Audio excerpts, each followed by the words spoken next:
1, we're picking up in verse 24. We've already hit it just a little bit. Let me finish verse 24 up. Now, keep in mind what we've been talking about is this. We kind of see a little bit about Paul's heart. We see something about his attitude, his care for people. He's saying, listen, as far as I'm concerned, as far as it's just me, he said, I'm ready to go on to be with the Lord. Man, it'd be far better for me to just go on and be with the Lord. I mean, that's what I would desire. That's what I look forward to. That's everything about my life. He's saying that's what I'm building towards. And so he says, as far as I'm concerned, I'd be perfectly content with just leaving this world and going on to be with the Lord. However, he tells us that it is better for him to stay here, because if he stays here, he's faithful to share Christ with those around him. And that's what he tells us in verse 24. Nevertheless, to abide in the flesh is more needful for you. So what he's saying is, listen, for me to live here. Now, he's not talking about abiding in the flesh as if, we're talking about sinful flesh. He just means by living, being alive in this body. It is better for those that surround him because he can be a help to them. And you know what? It is important that we see our lives that way and that others see our lives that way.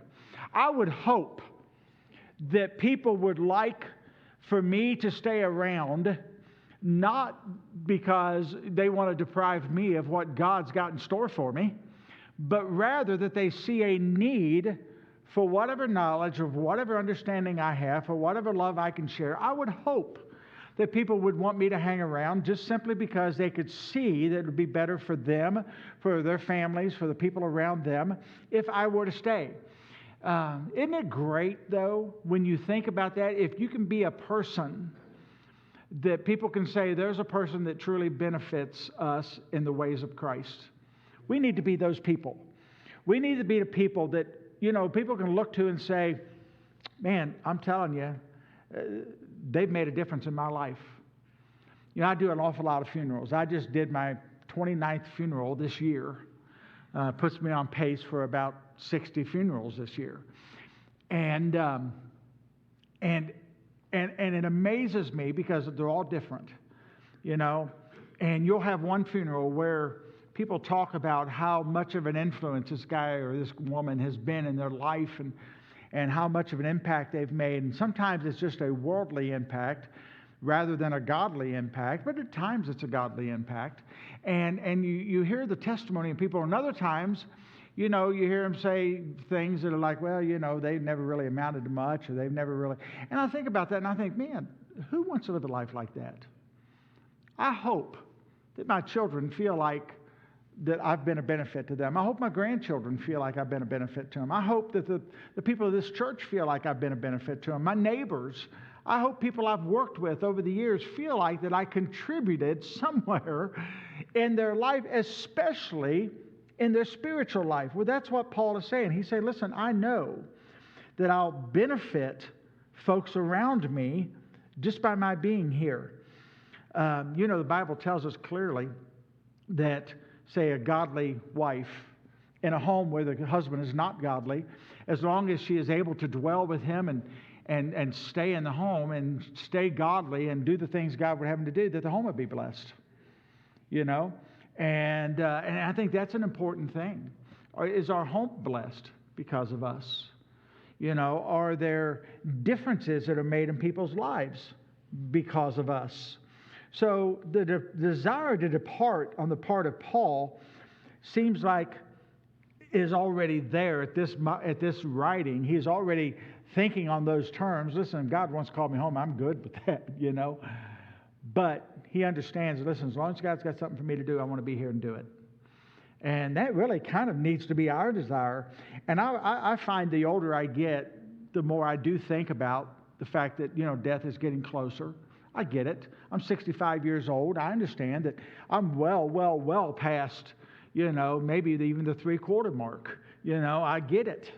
And And so I start thinking about it a lot more. And to be honest with you, I don't think about it in terms of, man, I'm afraid, or, boy, I dread that. I'm thinking more of it in terms of, God, you know what? When I look at the world and what's going on in it, I got to tell you, I'm kind of looking forward to it. I'm kind of looking forward to the day you call me home. But as long as you need to keep me here, Lord, I need to be faithful to you, and I need to serve you, and I need to do what you've called me to do. And the older I get, the more that seems to be a focus of my thoughts. In verse 25, Paul says, "And having this confidence, I know that I shall abide and continue with you all for your furtherance and joy of faith." He said, I'm pretty confident that it's not yet time for God to call me home. It may be getting there. It may be pretty close. It may be near that time, but I'm pretty confident that for right now, there's still some work that I need to do. There's still some things I need to accomplish. I think about the life of Paul. Now, I don't know how old he is at this time. We know he's fairly aged at this time. We know he's getting up in years, whatever that would be in their day. And we also know that in prison, he's got, he's got a death sentence hanging over his head. And we get that. We understand that those things are there, and he's hoping that he'll get out. We talked about that earlier. But he gets that he is at a point in time where he's getting nearer that time. But he also realizes and begins to think about all the things that still haven't been completely and totally done. He's probably thinking about guys like Timothy and Titus and other men that he has mentored, and thinking about, are they ready yet? Well, I hope God don't call me home until they're ready. I don't want to go anywhere until they're ready. I'll be real honest. I look at that in my life, and it's like, we all get that thing about, I don't really want to leave my grandbabies. They're still young. I want to be a part of their life. I feel like I have an opportunity to contribute to their life. I really do. I feel like there are things they can learn and see in their pappy that are important. I also look at guys I've mentored. I look at Cody, and I think about Cody, and I think, man, how far he's come, and his knowledge and his understanding, his wisdom, but he's still got a lot of areas he needs to grow in, a lot of things he needs to learn. And I feel like I'm the guy. I feel like I'm supposed to be that guy to do that. And so, I'm looking at my life thinking, I don't care if God calls me home, but as long as I'm here, man, I've got a job. I've got some work I need to get done. And there are some things I need to really get accomplished before I head out of here, And I'm sure Paul was doing that. Paul's looking at this thing going, man, you know what? I've got this guy I'm working with. I've got that guy I'm working with. Churches that are still pretty young that need my nurturing. That's why he's writing the letter to Philippi, to make sure that he can kind of strengthen them a little bit and encourage them. And he's still doing that.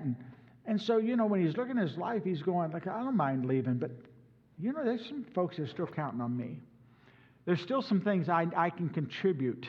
There are still some things that I can add to their lives. And so Paul had no intentions of quitting. He had no intentions of just laying everything aside and saying, I just think I'm just going to, just call it quits until God calls me. It doesn't seem to be what his goals are. His goals are, I'm going to keep this up. I'm going to do everything I can do till the Lord calls me home, because there's a lot of work still needs to be done. It's kind of funny. I'm one of these guys, and I know some of you well enough to know you're probably this same kind of person. I'm one of those guys that I can't start a project and not finish it. It's so hard for me to just step aside from something that's not done. I remember when we moved into the home that we live in now, we was trying to strip the wallpaper off and resurface it and paint it, and there's just a ton of stuff to do. And if I started on a room, I finished the room. It might be 3 or 4 in the morning, but I finished the room. I couldn't go to bed knowing that room needed another coat of paint. I couldn't do it. It was like, I've started, I got to do it. And so I would not relax. I couldn't just quit until I finished it. It's just in my nature. I don't know how not to do that. I'm learning a little better the older I get, because I get too tired to keep it up. My legs give out, my hips give out, and everything quits on me, and I don't have a choice. But I think about that spiritually. We need to be like that spiritually. Man, there's work to be done. There's stuff that's got to happen. And we can't just quit. We can't just knock off and hope that it gets done. We can't just knock off and hope maybe somebody will step up. We have to be the people that equip those people to do that, And I think that's really important to do. I think it's important to be at that place where we can do that. And so Paul is just saying, listen, for your furtherance and for your joy of faith, he's saying, I know I need to be here. I know what I need to do. And, when we look at this, I find it amazing when I talk to other pastors who have been pastors for a really long time, and you ask them questions like, when do you plan to retire? And there's kind of a pat answer that you always kind of get, and it's always, well, I don't know, whenever God gives me the peace to do so, And I got to be honest, it seems like God keeps giving me a greater drive instead of a greater peace to quit, and I don't get it. It's like, okay, maybe he's going to just call me home, but it's like he just keeps pushing me harder and harder and harder, and so, I don't know. But my point being is we need to have that kind of an attitude that Paul would have us to have, to not want to quit. And he says in verse 26, that your rejoicing may be more abundant in Jesus Christ for me by my coming to you again. Now, I want you to keep in mind that Paul's not seeking accolades here. He's not saying, I hope that that you're all excited because you know me, because I'm a part of your life.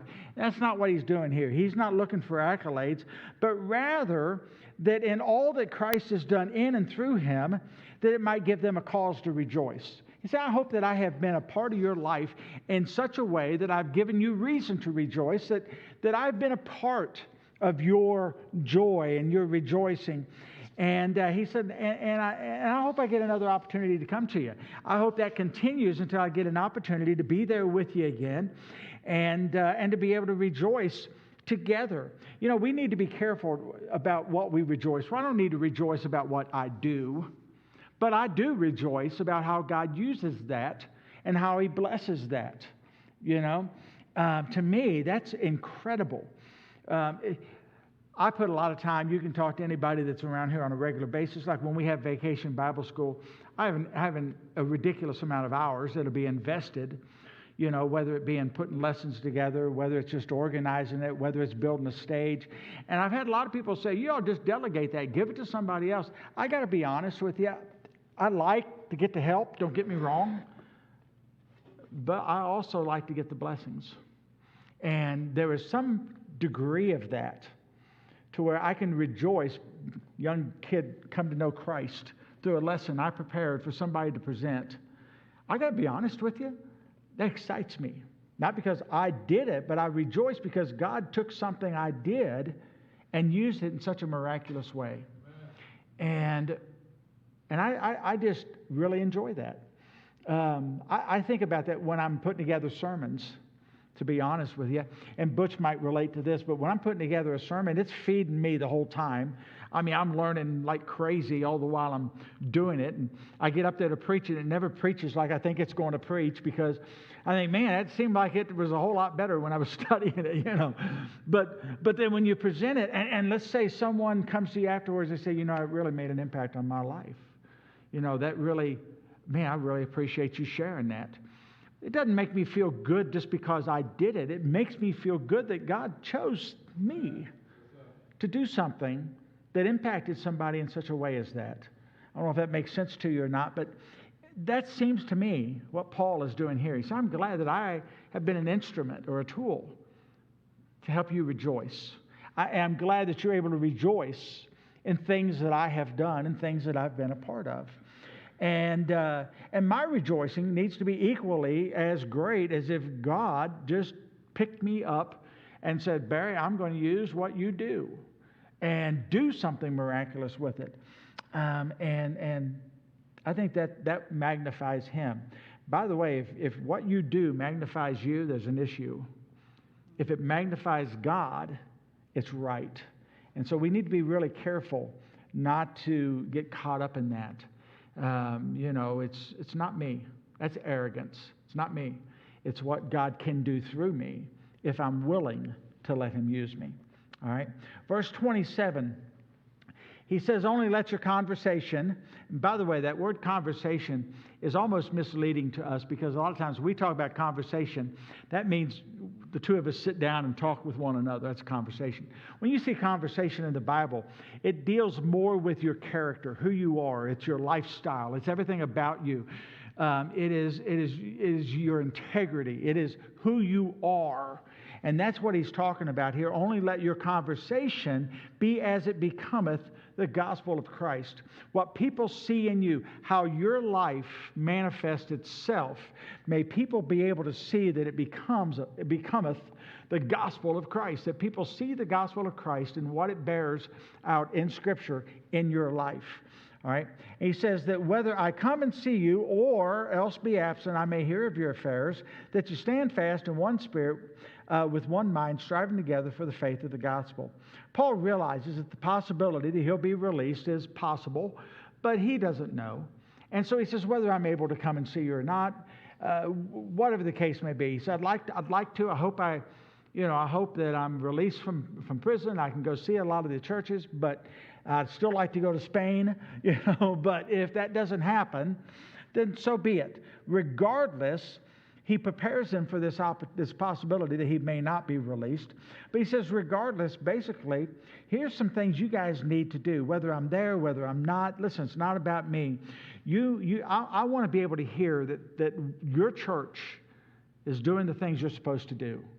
I want to be able to hear that and know that. I had such an encouraging conversation with a guy this week. And I don't know, it began because I had called him because they're very involved with our mission in Mexico. And as I shared with you, our missionary in Mexico passed away.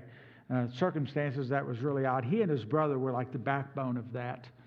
And a guy from the States by the name of Sonny Fritz, which has been dead for quite a few years now, he had started to work in Mexico and led these guys to the Lord, and they just kind of took hold of it and went on, did great things. Over those years, in Sonny Fritz's ministry, they started 47, 48 churches in Mexico.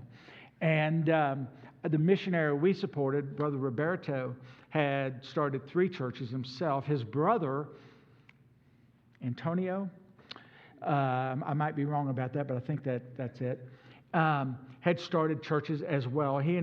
Roberto and Antonio were very close and would commonly work with one another and start churches together and do a lot of work together. Well, he was preaching, his brother Antonio passed away, and they were devastated because now Roberto was going to have to step up and kind of carry a lot of the load. So he preached his brother's sermon. They went to the cemetery. He said some words at the cemetery, preached his brother's funeral. And then they went to the cemetery, and as they were lowering his brother into the grave, Roberto dropped over of a heart attack and died. So both brothers died like together. It's like God decided, we're going to turn this ministry over to somebody else. It's time. It's just the way it has played out. And that was why I called this guy, because he's been very involved with them. Their church has probably given them $15,000, $20,000 to help build buildings and do some things like that. And so I just called to ask him what he might know about who was on the horizon, who they had that was going to be stepping up and some things. I just wanted to know. And in talking with him, I got all the information I was hoping to get on that and try to find out something. He goes, by the way, he says, I want to say some things to you that I've been wanting to say for a while and haven't said them. And I thought, oh, brother. He kind of said that in a way like he had like he had beef with me or something. And it bothered me right away. I thought, oh, man, I don't know what's coming. And he goes, I just want you to know that your church has meant more to me than you'll ever know. Now, keep in mind, most of you probably don't even know this guy. We don't affiliate with his church all that much. And he and I are friends, and that's about it. And he started with how we had the courage to step out of the Southern Baptist Convention and talked about how we have jumped so head over heels into missions and how good we have been even to Roberto, and the monies that we have sent and times we've helped him in addition to just our normal monthly check.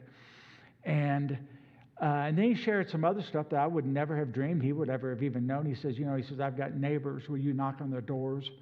He goes, you do not have the slightest idea the impact your church has made on people that I know. And he says, you are such an incredible blessing. And it just came out of the blue to me. I mean, it just came right out of the blue. And I was like, wow. That was a compliment to our church and what we are doing. And I thought about that, and I thought, man, how encouraging that was. And, here we are studying the book of Philippians, where essentially that's what Paul is telling the church of Philippi. He's saying, listen, you're an encouragement, man. You guys have done a lot of great things that are encouraging. And he's saying, listen, continue in those things. When I hear about you, when I hear stuff about you, I want to hear good stuff. I want to hear that you're standing fast in one spirit, in one mind, striving together for the faith of the gospel. I want to hear those things about you. And it encourages me when another pastor comes up and says, this is exactly what I'm hearing about you.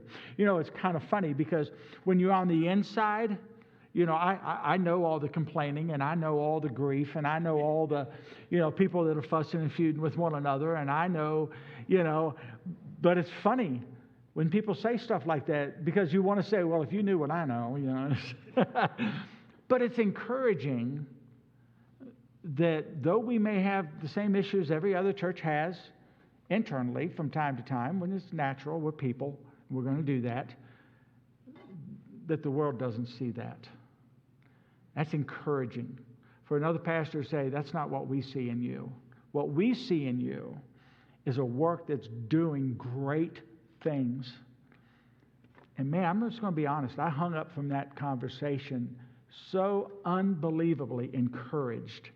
And I just sat there. I mean, I caught myself crying, didn't even realize it. But they were like tears of joy. It was like, man, because you get caught up in stuff sometimes and you don't realize that not everybody sees what we see. And we've been an encouragement to folks. And I just think that's incredible. All Paul is saying to the church of Philippi is, listen, I appreciate you being what you are. He said, I hope that when I hear things about you, that's the kind of stuff I hear. And then he goes on to verse 28. And in nothing, terrified by your adversaries, which is to them an evident token of perdition, but to you of salvation and that of God. We're told not to have a spirit of fear. We really are. I'm encouraged when our people step up. 2 Timothy 1:7 says, for God hath not given us a spirit of fear, but of power and of love and of a sound mind. So when people do oppose us and persecute us, that time's going to come. I hope that our church stands where it needs to stand. Those days will come. I don't know when they'll come. But, Roger just shared an incident that took place. Where did you say that was, Roger? Was that in Oregon or Washington? Washington, Seattle. Yes, in Seattle. Where, the guy's out preaching the gospel and basically is arrested for it, disturbing the peace or whatever they decided to do. That kind of stuff, I'm going to tell you, is going to start happening more and more and more. And it's not going to go away. It's going to get worse. It's not going to get better. And so, we need to understand and realize that we can't have a spirit of fear. We have to be willing to step up and do what God has called us to do, regardless. We sometimes complain about things that the government are shutting down and that kind of stuff. But quite frankly, a lot of it is stuff we're not doing anyway. Like Miss Cheryl's saying, she's having a hard time finding somebody to go on visitation with her. By the way, Cheryl, you can come over and go with me. You know that, right? I mean, you don't have to go by yourself, just for the record. But I'm saying that we need to be actively doing what God has called us to do. And we need to be that people that step up and step out and do the things that God's called us to do. Otherwise, they're just going to go by the wayside, and we're going to sit back and watch it go. I've made this statement a lot of times when people oppose the things of God, whether it be His Word, whether it be His marriage, the marriage, whether it be His church, His commands, the gospel message. It is evident that they have denied Christ and are eternally damned. That's what Scripture says. They're they're damned. When they oppose those things and fight against those things. But also when such people who actually have evidently shown their true colors make us the focus of their attacks, it is evident that they're attacking us because of our salvation. Attacking us because of who we are. That's what Paul is telling them when he says, but to you of salvation and that of God. He's saying, understand that these attacks are being made to you because of where you stand. I'm just going to tell you, if we don't make much of an impact in the world, there's no point in the world fighting us. You know? They're not going to oppose us. When the world loves us, we got a problem. You know, because we oppose most everything the world stands for. So when the world loves us, we've got an issue. The fact that the world comes against us, the fact that governments comes against us, the fact that all these things fight against us tells me that we must be standing where God would have us to stand. And so I just think it's a picture, it's evidence of those things. And so, you know, have you ever thought of that? This is just, I don't know if I even should mention it, but I'm just going to throw it out there anyway because I think it's interesting.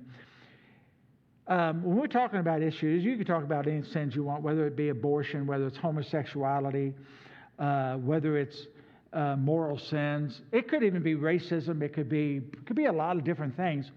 Why is it that the ones that are attacked are the believers in Jesus Christ? Now, I want you to stop and think about this for a moment, what I'm saying.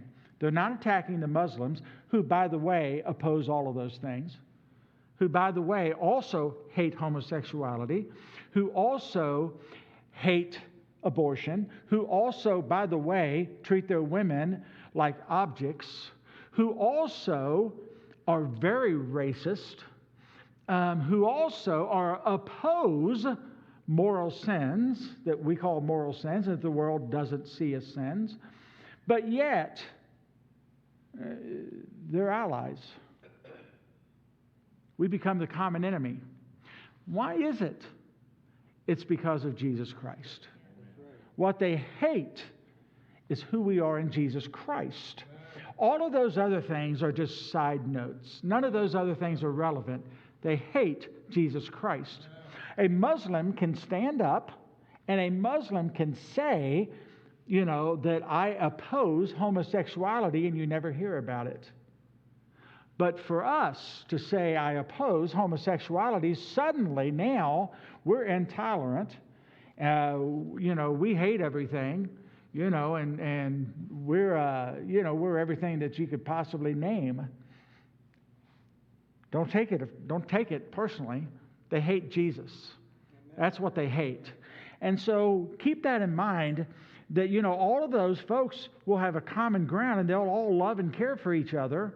But, you know, it's Jesus Christ. And that's what Paul's telling. Listen, they're going to hate you because they hate Jesus.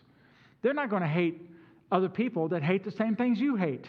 Do you realize when it comes right down to it, as far as hating different moral sins and such, you and the Muslim kind of hate some of the same things. All right? But you never hear them being beat on over those things. In fact, they're more of the ally because they feel like, oh, they're being oppressed, you know, and it's Jesus that they hate. All right? Verse 29, for unto you it is given in the behalf of Christ not only to believe on him, but also to suffer for his sake. Philippi, by the way, was a place where Christians suffered a great deal. It was a tough place to minister. They apparently were building a great church there. But nobody likes to suffer, and certainly no one enjoys persecution. However, when suffering for the cause of Christ, what we do need to understand is if that does take place, it is to glorify Christ. And it should magnify Christ. And we should be willing to suffer, not that we have to like it. I don't think Paul wanted to be beat up in any situation. I mean, you see times where they let him down in a basket and he tried to sneak out and all different things. He didn't want to be beat up. He didn't want to be left for dead, but he wasn't going to let those things be a deterrent to him preaching the gospel of Jesus Christ. All right? We don't have to like it. I don't want to be beat up. I don't want to be persecuted.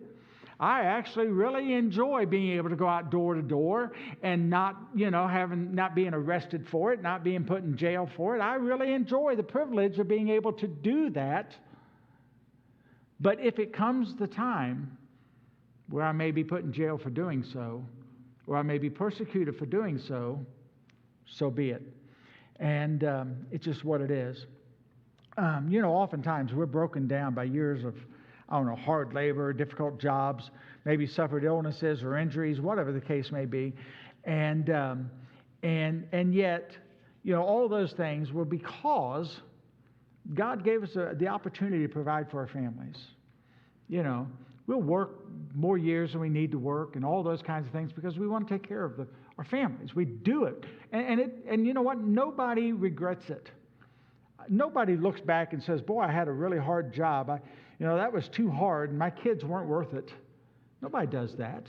It wasn't worth it to take care of, my family and love my wife and do all those things. And, it wasn't worth having that hard, difficult job. Nobody looks back and says that.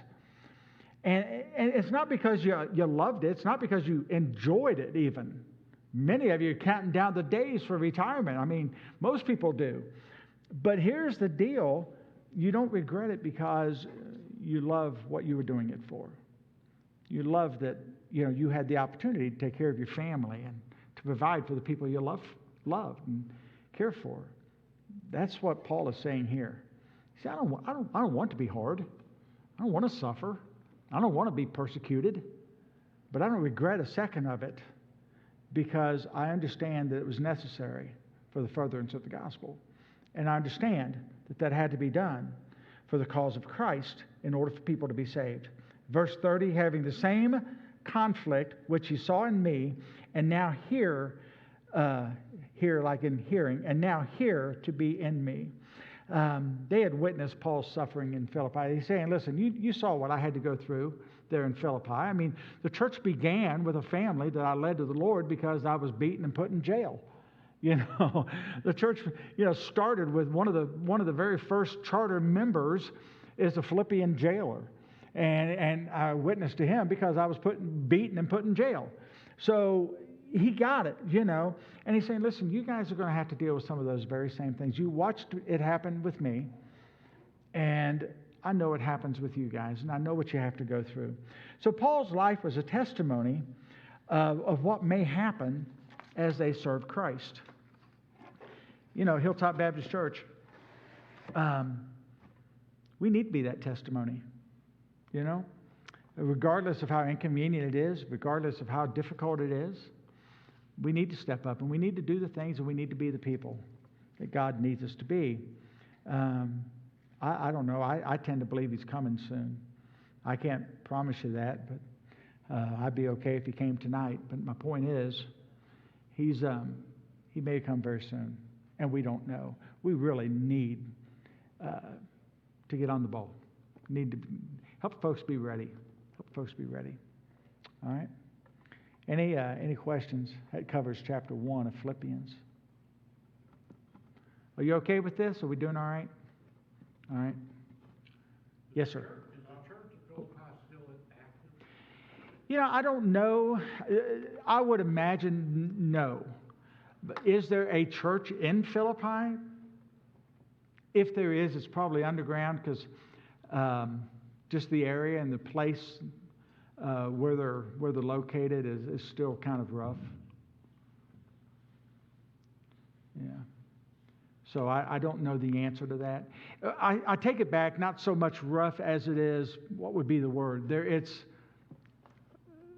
The churches there have kind of really gotten dead. It's just like really, it's like all of Europe there and Macedonia and Greece, all of that area is just, the churches have become ran by the governments. And I would imagine there are churches underground. We have a missionary in Greece, so that's near there. So I'm sure there are some works there, but the Church of Philippi, to my knowledge, I would say no. Yeah. Is that part of Greece? Philippi is Macedonia, isn't it? Isn't that right? Macedonia. But I have another question. Yeah. When you was talking about Mexico, I recall there was a